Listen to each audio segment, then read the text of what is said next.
বলবো না যে চড়ার জন্য, কারণ চাঁদের গাড়িটা হচ্ছে বেস্ট এই যাত্রাপথে। কারণ সিএনজি যে কোনো সময় দুর্ঘটনা ঘটে, চাঁদের গাড়িটা আল্লাহ রহমতে দুর্ঘটনা একটু কম হয়, কারণ এর চাকাগুলো মাটির সাথে মানে এক রাস্তার উঁচু নিচুটা কাভার করতে পারে। আর এদের চালানোর দক্ষতাটা একটু ডিফারেন্ট, অন্যরকম। মানে এরা পাহাড়ি রাস্তা চালাতে চালাতে অভ্যস্ত। আর সিএনজি এমন একটা যানবাহন যেটা খুব স্পিডে চলে। মানে সাধারণত এই চাঁদের গাড়িও তারা সাইড দেয় না, পাশে একটু জায়গা পাইলে সেখান থেকে ওঠার চেষ্টা করে।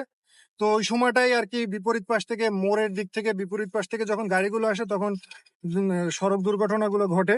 তো আপনারা যারাই আসবেন এই এলাকায় ঘুরতে, আমি একটাই আপনাদের জন্য রিকোয়ারমেন্ট করবো যে চাঁদের গাড়ি যেগুলো আছে সেগুলোই বিভিন্ন জায়গায় ঘুরবেন আর কি, অন্যান্য গাড়ি ব্যতীত।